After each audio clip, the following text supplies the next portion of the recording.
and that's via share repurchases. All right. So we have looked at dividends.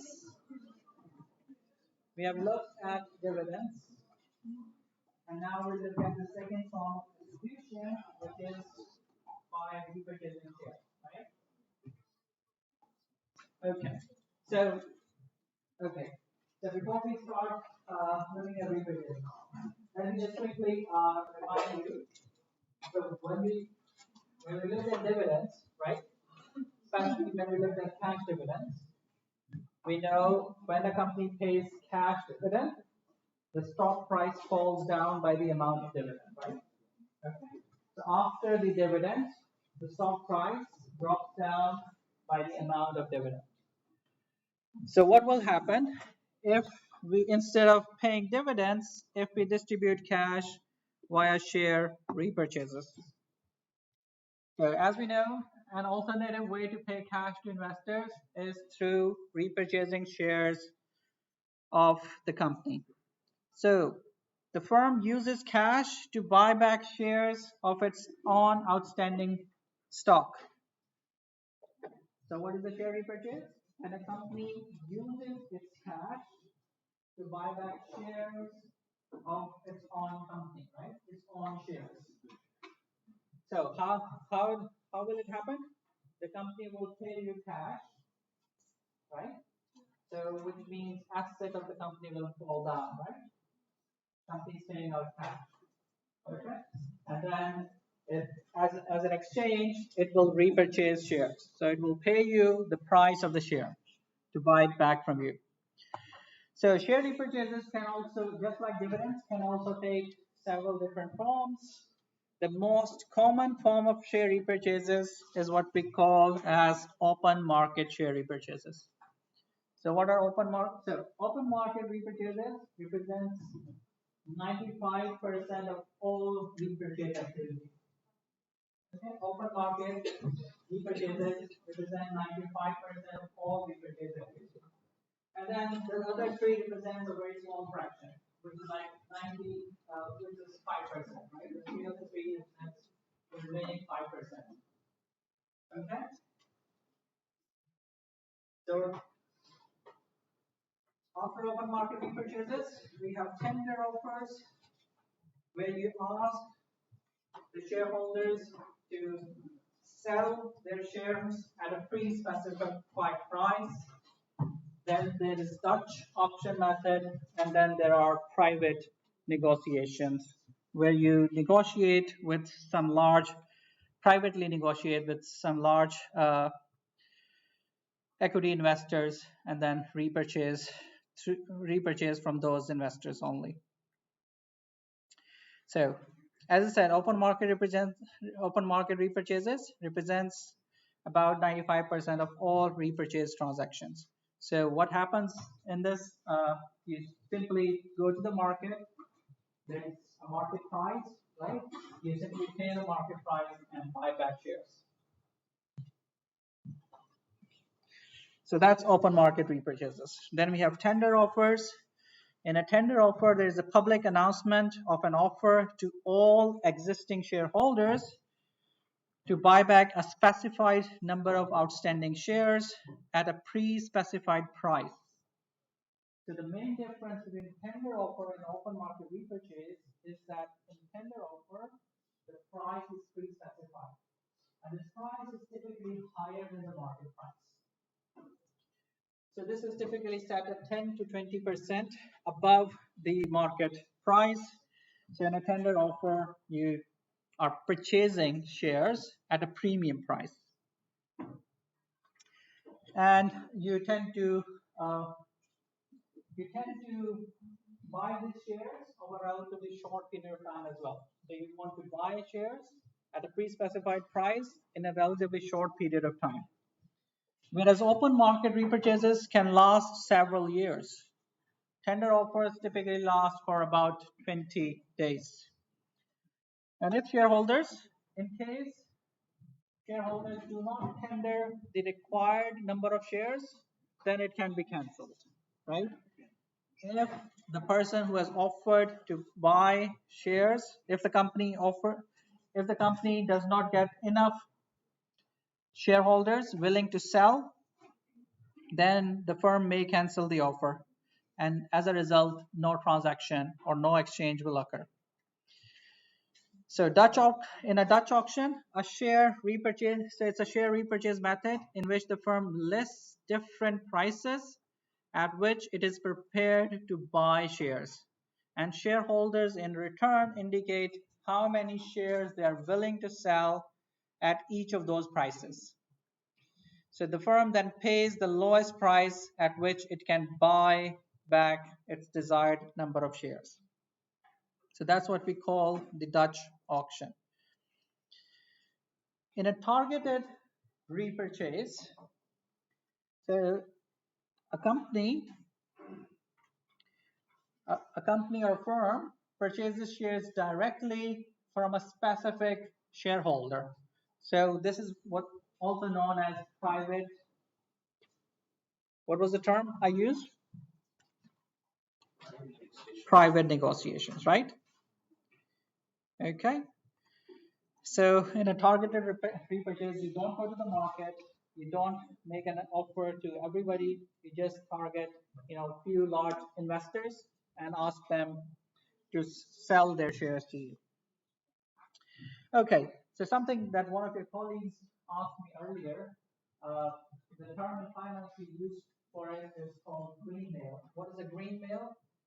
So when a company avoids a threat of takeover and removal of its management by a major shareholder by buying out these shares, by buying out the shares outstanding. Often this is done by paying a substantial premium over the prevailing market price. So this is typically done to avoid takeover by another company. The company pays a premium price. As a result, price goes up, number of shares outstanding goes down.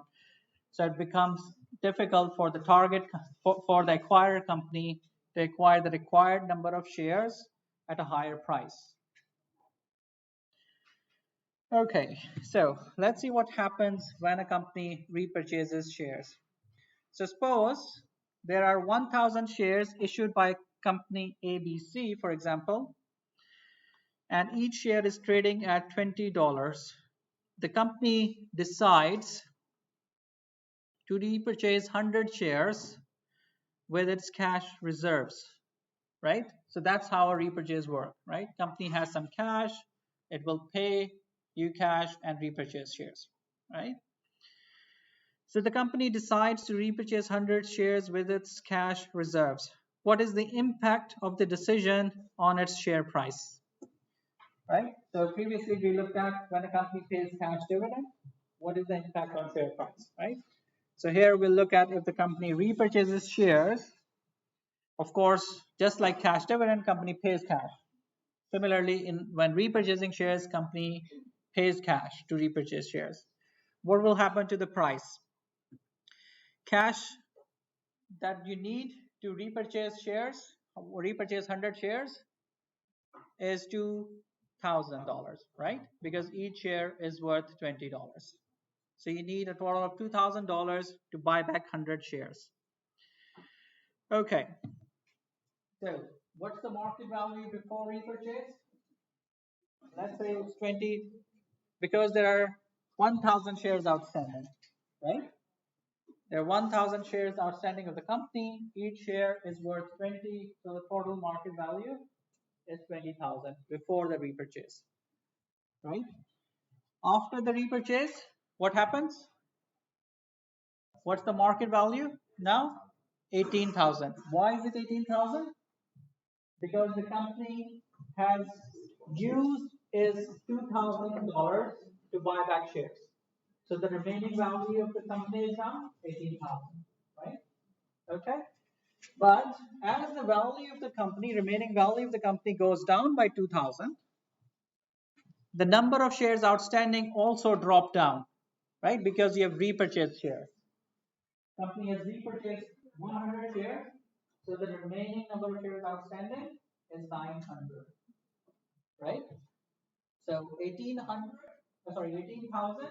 divided by number of shares outstanding now, 900, that gives you a market price of 20 again, right?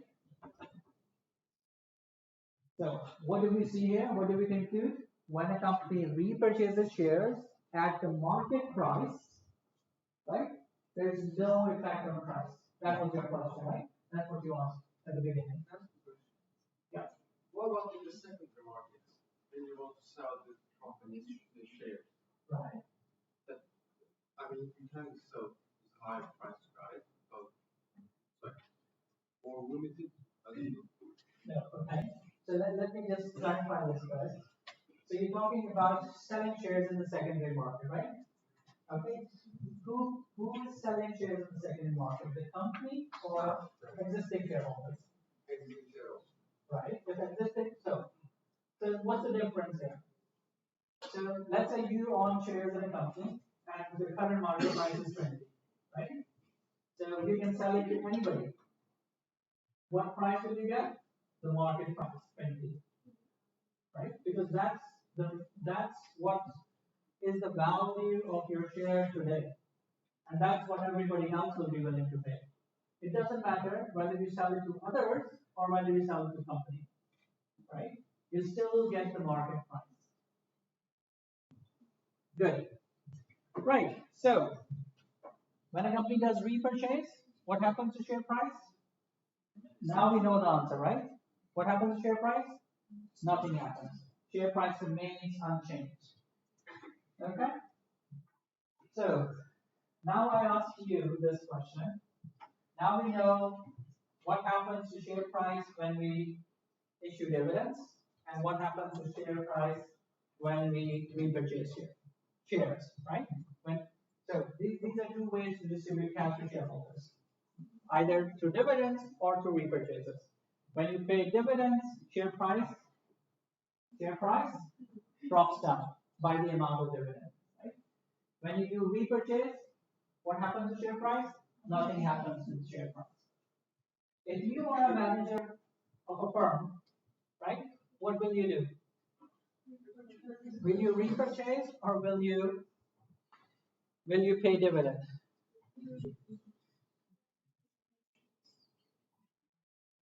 Okay, I'll give you, okay, it's not a trick question, but I'll give you 30 seconds to think, right? As I said earlier, it doesn't matter to me whether your answer is right or wrong. All I care about is that you've thought about the problem and made a decision. So I'll ask you this question after like 30 seconds and you will have to make a choice. In case you do not make a choice, right, then I would have to come to you and ask you, right, personally. Okay? So let me state this problem again so all of you understand it. So far what we have covered. We know that the company can pay back cash either in the form of dividends or by repurchasing shares, right? If the company pays dividends, the share price drops down by the amount of dividends. If the company repurchases shares, still it's paying out cash, but the price per share remains unchanged, right? Okay, so if you are the manager of a firm, which one would you prefer? Would you prefer to pay cash via dividends, or would you prefer to pay cash via share repurchases? So no talking, 30 seconds to think, and then I'll ask you, what will you do?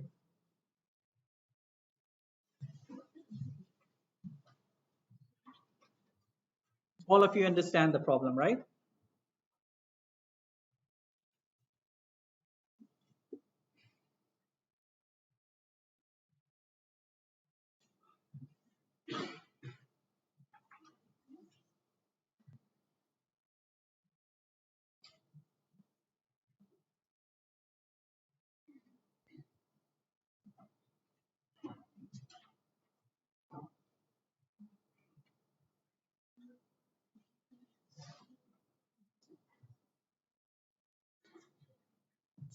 Okay, so those of you who pay dividends, Anyone who would pay dividend? One. Good, very good. Two. Raise your hands where I can see them, right? That's good. Only two people will pay dividends. Good. Three. Those of you who will pay cash via repurchases. Repurchases, right?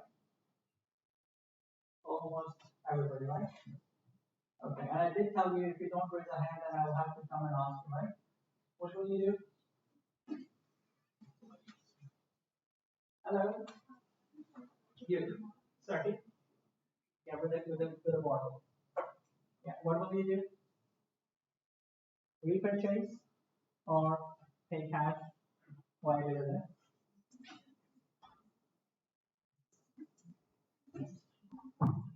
Okay, okay, good. Right, so let's do this one more time, right? As I said earlier, it doesn't matter to me whether your answer is right or wrong. All I care about is that you need to make a decision, because this is where you learn, right? In order to make a decision, you have to have some you have to rationalize it, right? You have to think about it. Okay, so let's do it one more time. I'll give you 10 seconds to reconsider your choices. Okay? Yep. Okay. 10 seconds to think about it, and then I'll ask you the same question again.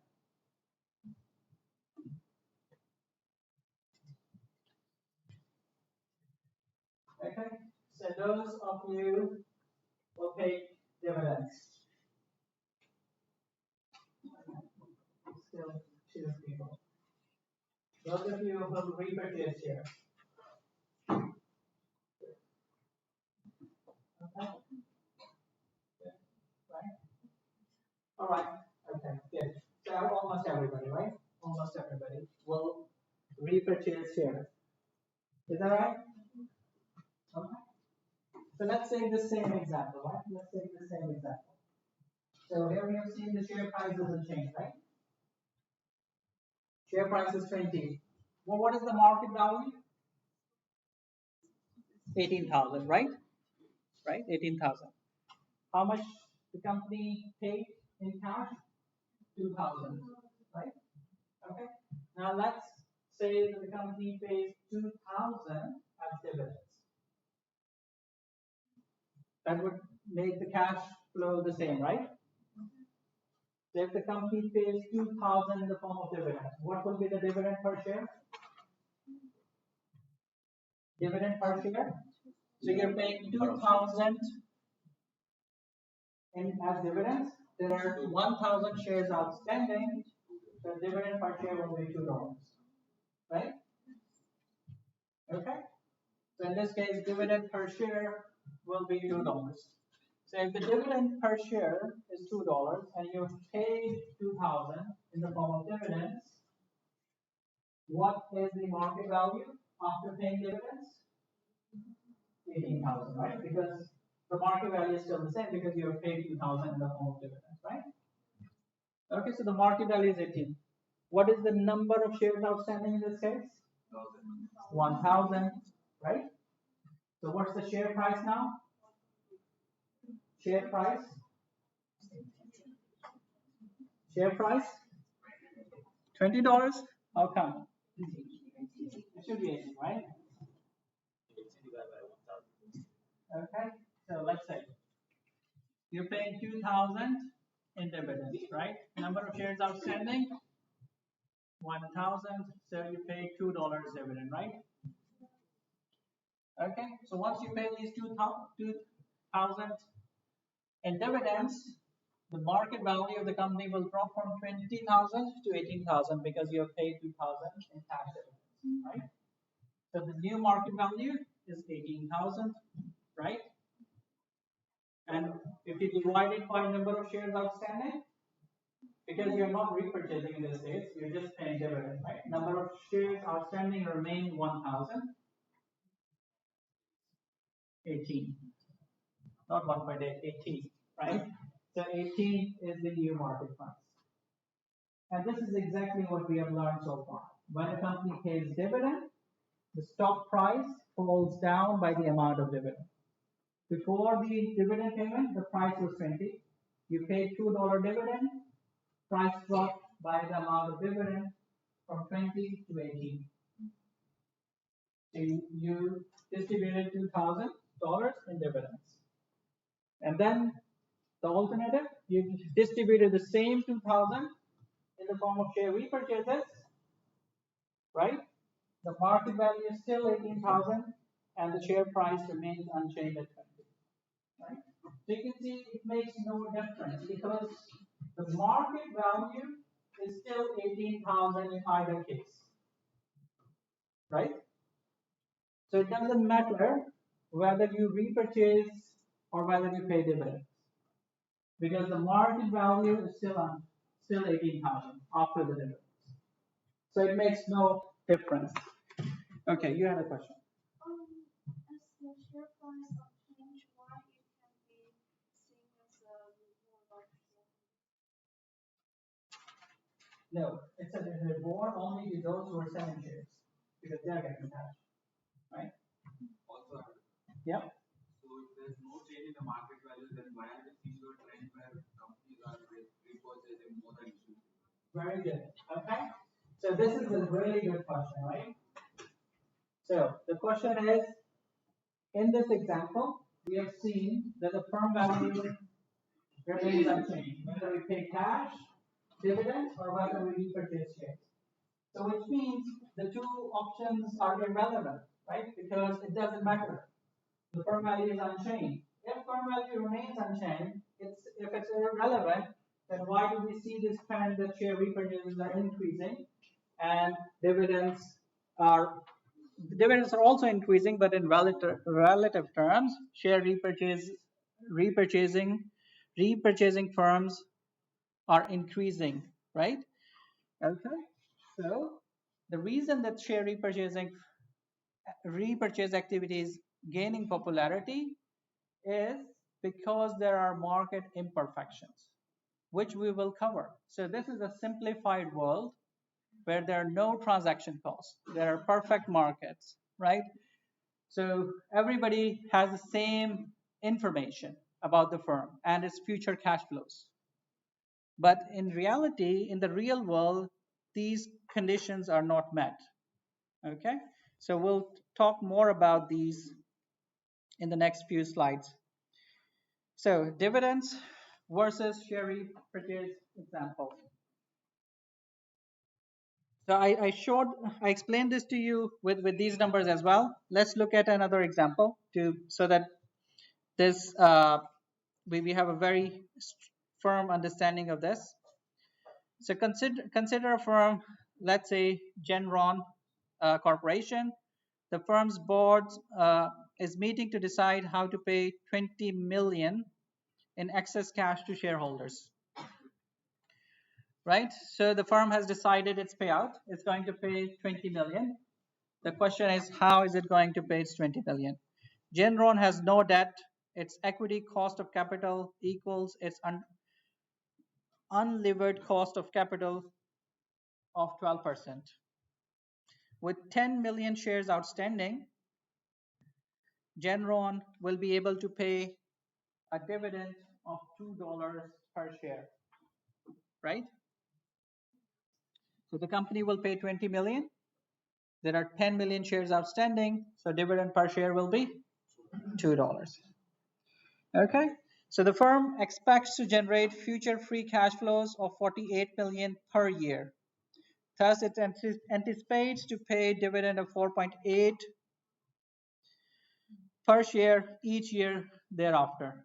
Right, from next year onwards, the firm's cash flows will be 48 million, and let's say the firm then adopts a policy of 100% payout. So 48 million in cash flows, 10 million shares outstanding. So dividend per share would be 4.8, right?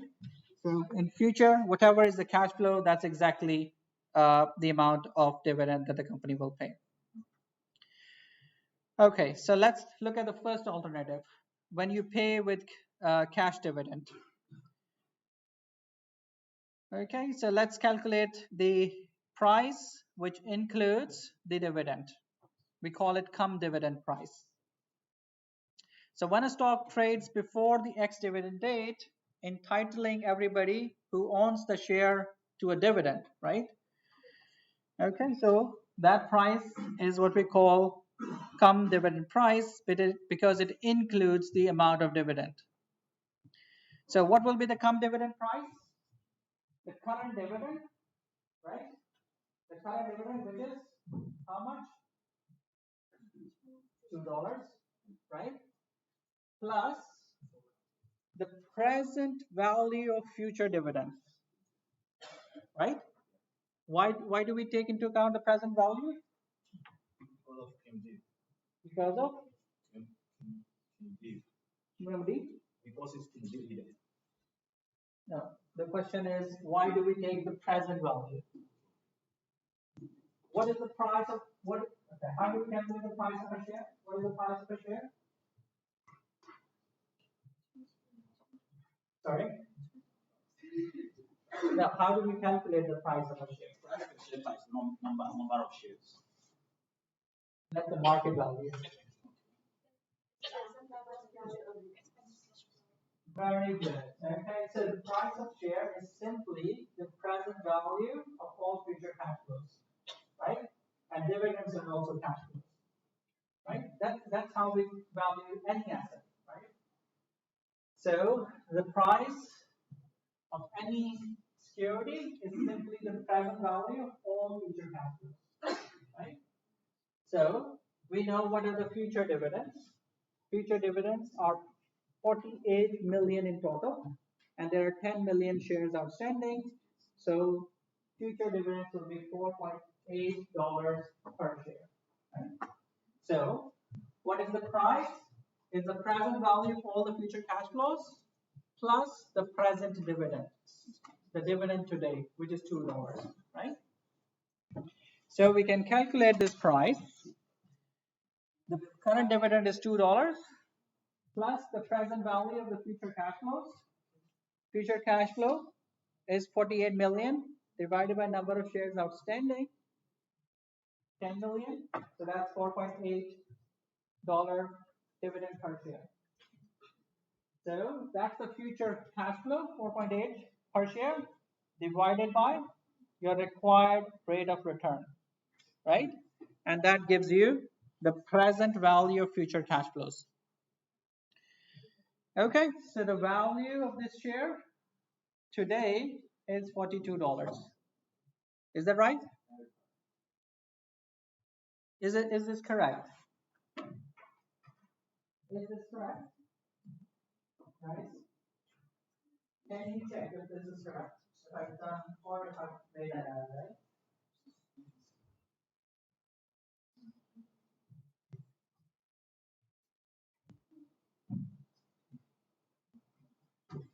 Thanks. No problem, right? If you need to go, go.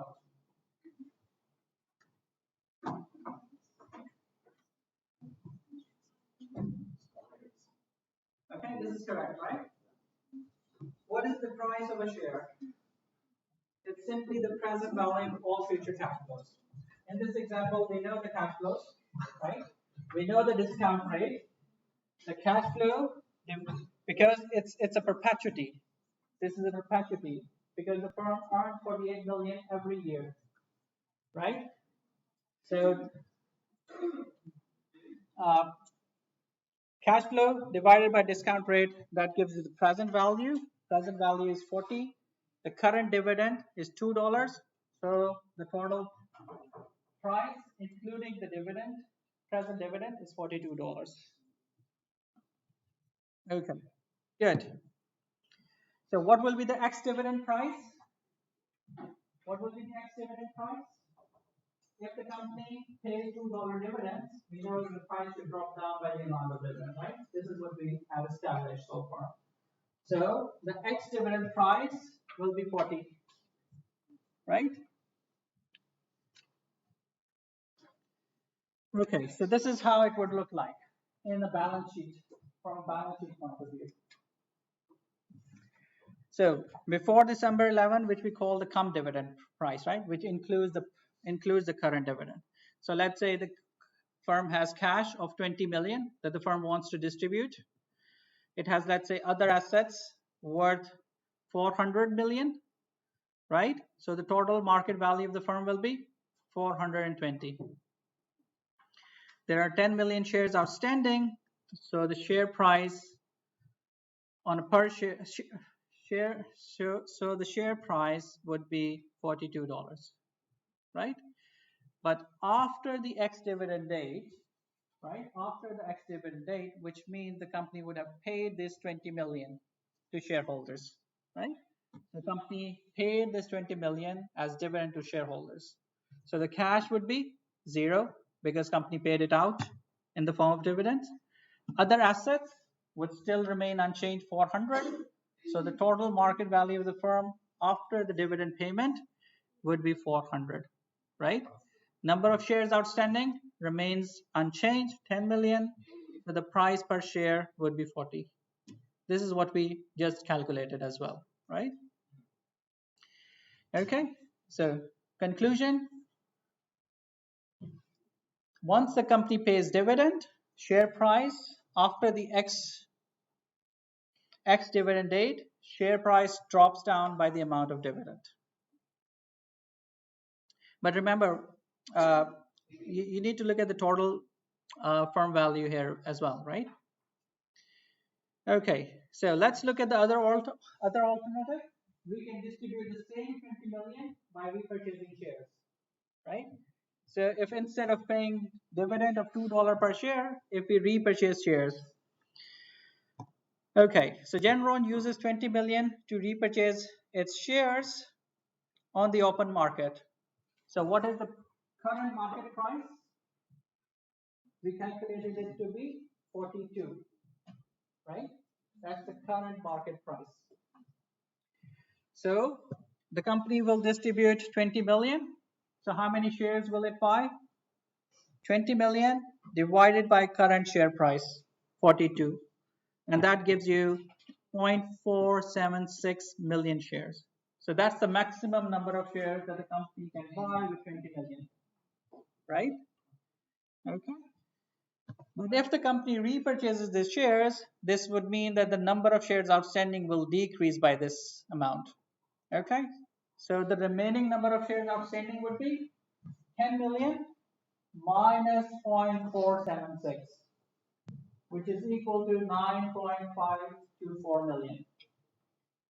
Okay, so the number of shares outstanding decreased to 9.524 million after the repurchase, right? So again, from a balance sheet point of view, company initially had 20 million in cash, 400 million in other assets, so total 420. 10 million shares outstanding, price per share 42, right? After the share repurchase, the company paid this cash. So the cash goes to zero. Other assets remain at 400, right? So the total market value now is 400. But now, because the company spent that 20 million cash on repurchasing shares, number of shares dropped down from 10 million to 9.524 million. Okay? If you divide the total market value with these number of shares outstanding, you get the share price, which is still $42, right? So something that we have established earlier, we can see it in this example as well. When a company repurchases, share price remains unchanged. When a company pays dividend, the share price drops by the amount of dividend. But if you compare the two, so here I have a comparison of the two. So this is the market value and the share price after the ex-dividend date. And in the other column, I have the repurchase. If you look at the total market value, the total market value in either case remains unchanged, right? Although there are differences in share price, but there are also differences in number of shares outstanding. But there is no difference in the total market value of the firm, which leads to the same conclusion that we drew earlier, that it doesn't matter, right? Whether you pay through dividends or whether you pay through repurchases, the total market value of the firm remains unchanged in this example, which is 400 million. Okay. Good. So the firm value remains unchanged. If the firm value remains unchanged, then the question we should all be asking is, why should we care about payout policy if the firm value is unaffected, right? If the firm value is unaffected, then we shouldn't care about whether we should pay through dividends or whether we should pay through repurchases, because it makes no effect on firm value. Okay, good. So, which leads to this argument that why are we seeing an increasing trend of repurchases? So there must be something that we are missing out, right? If a lot of firms are preferring repurchases, there must be some value in repurchasing shares. So what is that value? So we'll look at theories that explain these different payout policies. So there are two main types of payout policies. A residual payout policy. So the company pays out all cash left after investing in all positive NPV project. And that's what the term residual mean, right? After you have invested in all positive NPV projects, whatever cash is left, you pay it out, right? But if you follow this residual payout policy, it's likely to be very volatile. In some years, you will have really good investment projects, so you might have nothing left to pay. In other years, you might not have any good investment projects, so you will have a lot of cash to pay, right? So if you follow this residual payout policy, it will be very volatile. Some years there is no cash flows, no dividends, and in other years you will have lots of cash flows in the form of dividends. So in contrast to this residual policy, we have this managed payout policy. So the company does not pay out all free cash, but tries to smooth payouts or growth in payouts and accumulate some cash reserves. So we call it a managed payout policy. The company decides on how much it's going to pay out so that it reduces the volatility that is the result that results from residual payout policy. So what do we see in practice? From the Microsoft example, what do we learn? The company pays a very small amount of dividend so that it can gradually increase over time, right? Okay, so it's like the smoothing. That it follows, most firms follow this managed payout policy. So in practice, what is the dividend payout policy? It's the managed one, not the residual payout policy. The original and best known study of dividends in practice comes from a series of interviews of CFOs, which was done by John Linter back in 1957.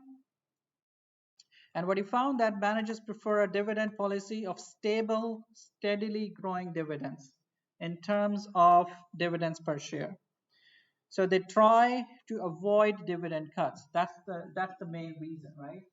So if, for example, in some years their cash flows are lower than expected, if cash flows are lower, then they would have difficulty paying out dividends, right? So in order to avoid dividend cuts, they want a steadily growing dividend policy. So they started low, they have lower payouts, and they try to increase it gradually with the aim to avoid cutting dividends. Why? Okay, so why managers would want to avoid dividend cuts? It's again based on the signaling argument, right? So what she said earlier was that if a company pays dividends, then that signals that the firm is good, right? And because the firm is good, its demand for shares will go up and price will go up, right? But if a firm cuts dividends, then it sends a negative signal. The company's future cash flows will be lower. That's why it's decreasing its dividends. So a company does not expect to generate enough cash flows in future. As a result, the future cash flows will be lower. And what is the value of a firm? Price of a share? Simply the discounted future cash flows, the present value of future cash flows. If future cash flows are expected to be lower, the price per share will go down, right? Okay.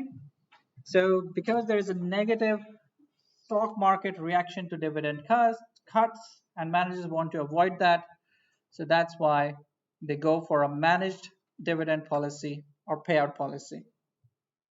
So companies use REAP in contrast to dividends, right? Dividends are kind of sticky. Once you start dividends, you keep on paying them. It's just a regular thing, right? But so once you start paying dividends, you're committed, right? You have to pay quarterly dividends or semi-annual dividends. So it doesn't give you much flexibility. If your future cash flows change, right? And we know that there is negative stock market reaction to dividend cuts, and managers want to avoid that. The alternative would be repurchases. So one of the key advantages of repurchases is that it provides managers with flexibility, right? So when you have cash, you will repurchase shares. If you don't have cash, you will not repurchase shares, right? So unlike dividends, it's not firm commitment. You don't always have to repurchase shares. So repurchases provide managers with flexibility. So they tend to be pro-cyclical, falling during recessions and increasing during booms. In booms, firms generate a lot of cash. Because they have a lot of cash in these periods, they can buy back more shares. But in recessions, cash flows go down, and because their cash flows are lower, repurchases also go down, right? But that's not what we see with dividends. Dividends are steadily increasing over time. Okay, so they're more closely related to non-operating cash flows, which are transient by nature and more volatile. So, so if you are a manager, right, and you have to decide on your payout policy, so what you can do, you can base your dividends on firm's permanent earnings. So earnings that you're sure the firm will continue to generate, right? So you say, let's set a small fraction of that as dividends. And then you can pay out additional cash flows via repurchases, because in some years you will have higher cash flows, in others you will have some lower cash flows, right? So dividends should be based on permanent earnings, and any additional cash flows that you may generate over time, you can distribute that using repurchases. So repurchase policy is closer to residual payout policy, right? Whereas dividend policy based on permanent earnings is more close to managed payout policy. So in a study by Bravo et al., they find that only 22% of managers believe cutting repurchases have negative consequences as compared with 90% for dividends. So 22% of CFOs believe that if you do not repurchase shares, it does not result in a negative stock market reaction as it happens with dividend cuts, right? So if you cut dividends, we know 90% will say that the stock price will go down. But if you cut your repurchases, there isn't a strong market reaction to repurchase cuts. So in practice, what do we see? So in US, for example, right, the average share repurchase is much higher than that of dividends. In the UK, the trend is opposite. In the UK, a large fraction is paid via dividends and not repurchases. And the same applies in Australia and Germany. In Canada, we do see, some amount is paid through repurchases and some through dividends. So if you look at this graph, So there is only one outlier in this graph, and that is US. Because US pays a lot more in repurchases as compared to all other countries. So can you think of any reason why US pays more in repurchases? It might be because of regulatory differences across countries. The regulations regarding repurchases and dividends in the US might be different from regulations relating to dividends and repurchases in other countries. So I mentioned this survey earlier. So Brave et al. In their paper that was published in Journal of Financial Economics. So what they find is that so they carried a survey of CFOs, and they found that the number one reason that managers list is that they try to avoid reducing dividends per share. So their payout policy is primarily influenced by this fear that they don't have to cut dividends, because we know what happens when they cut dividends. There is a negative stock market reaction to it. Stock prices fall down. Why? Based on the signaling argument that if the firm is cutting dividends, then it expects its future cash flows to be lower, right? Okay, so and there are other reasons that they have listed, but 93, roughly 94% of CFOs uh, don't want to cut dividends, and then there are like 90% of CFOs who agree or strongly agree that they try to maintain a smooth dividend stream from year to year, right? Again, both of these suggest that 90 plus percentage of CFOs follow this, follow which payout policy? The residual one or managed one? The managed one. Okay, so this is the same graph. So this is a graphical representation of the same information, right? So you can see, managers don't want to cut dividends. They want to smooth dividends. They look at the current dividend levels in order to ensure that they are sustainable. Uh, they are reluctant to make a change that may have to be reversed, right? So they don't want to commit to a dividend policy that they might end up reversing in future. Okay, good. Right, so let's look at some real companies, and then we'll talk about these dividend theories. So this is data from 2020 annual statements for these companies. So we have Tesla, General Motors, and IBM. They have roughly similar net profits, right?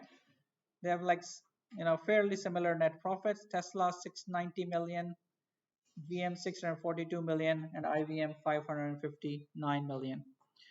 And then we have calculated their earnings per share, which is simply profits divided by number of shares outstanding. But what's important is that if you look at their dividend policy, their payout policy, Tesla pays no dividends. GM pays a dividend of only 1.52 in year 2020, whereas IBM paid the highest dividend of 6.56, right? But you see that there are differences in stock prices as well. Tesla, although pays no dividend, but it has the highest stock price, right? More than $1,000, roughly 11, close to $1,100, right? IBM $60 and IBM $115. Right. So what I want you to think about, if you are an investor now, if you are an investor, which company would you prefer? Would you buy shares in Tesla, GM Motors, or IBM?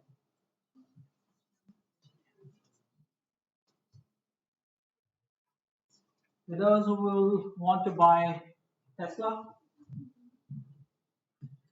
No one? Good.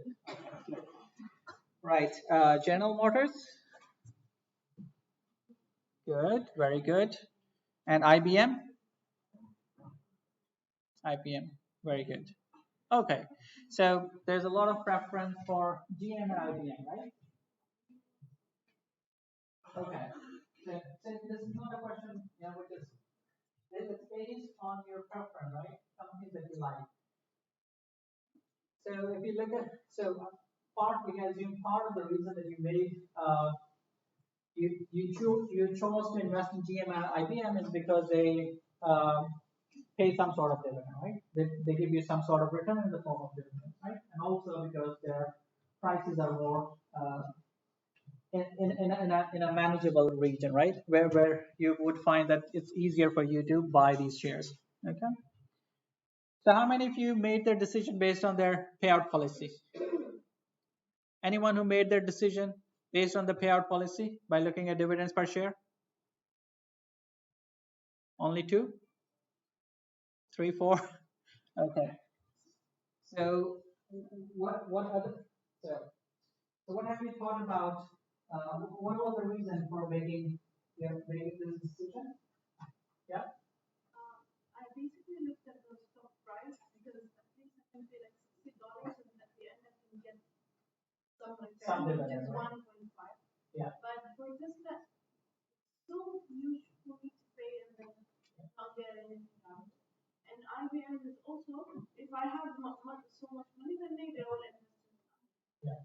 Okay, very good. So based on this argument and what we have covered so far, why firms use stock splits so that they can bring price in a more in a trading range, in a range where more people can afford it, right? So that's one of the reasons. Okay, that's good. So you basically looked at the price and you looked at the dividends that it pays, right? Okay, good, very good. So a lot of you will prefer GM and IBM, right?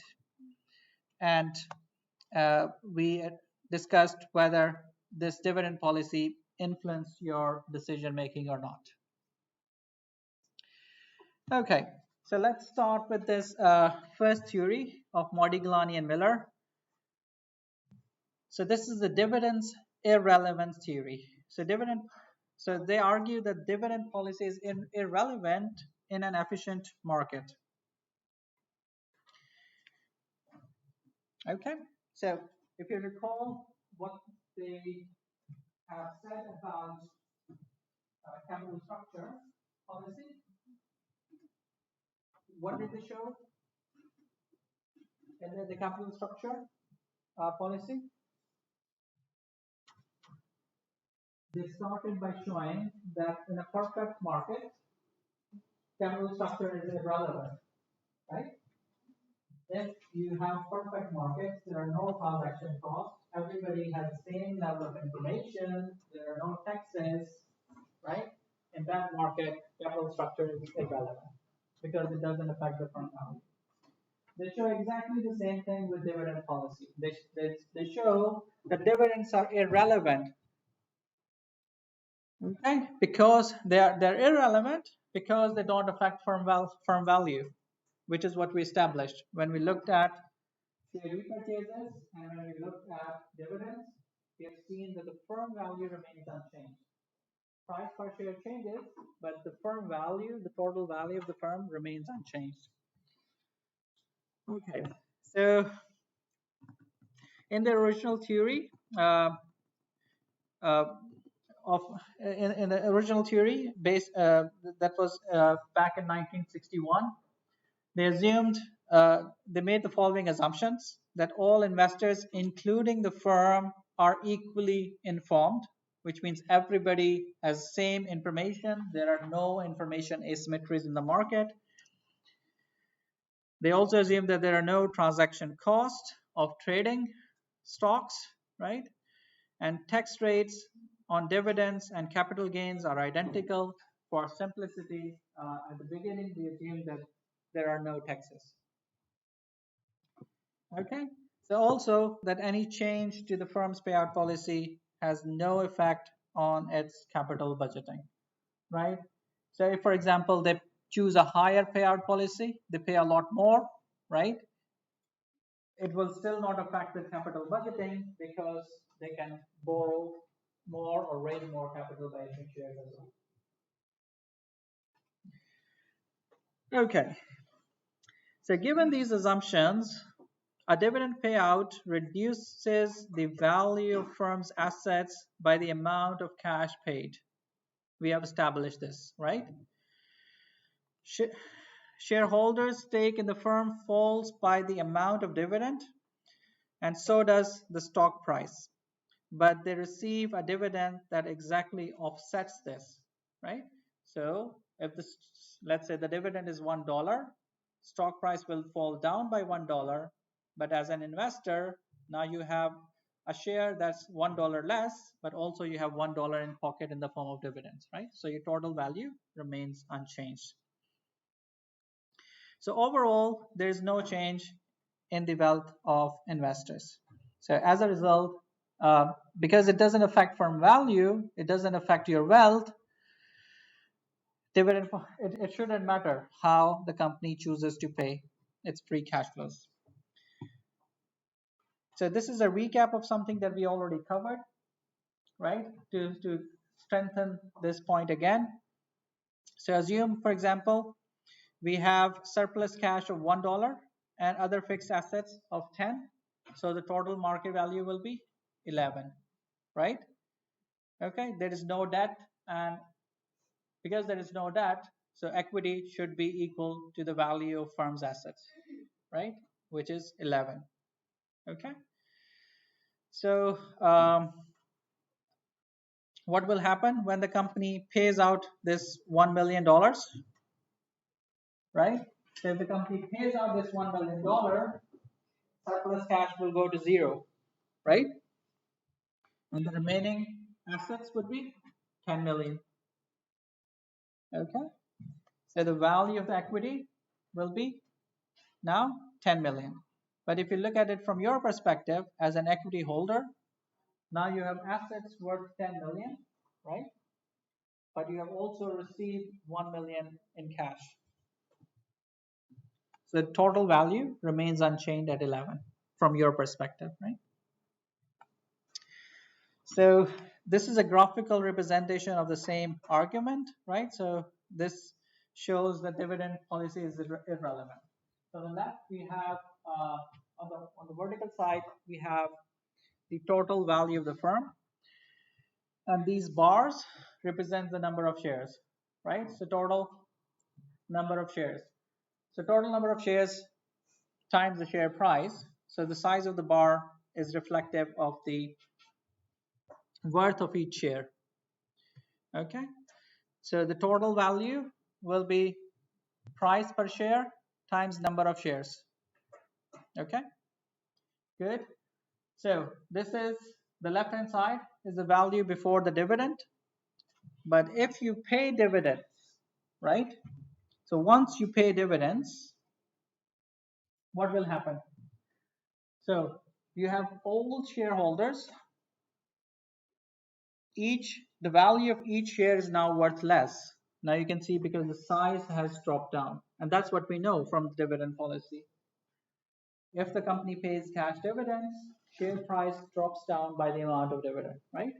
So this size, which reflects the share price, has gone down by so the size or the price of the share goes down by the amount of dividend, right? But if you want to get to the same old value, you would have to issue new shares, right? Okay, because once you pay dividends, the value of the firm will drop down by the amount of dividend. So if you want to get to the same level, same market value, you would have to issue more shares. And that's what is represented by these blue tabs at the top, which are new shareholders. Okay, so in essence, after the dividend, um, right? this should be the new price, right? Once the dividend has been paid, the value of the firm drops down because the company has returned this amount back to its shareholders in the form of dividends. But if you want to get back to this original value, this level, then you would have to issue new or additional shares equal to the amount of dividends that you have paid.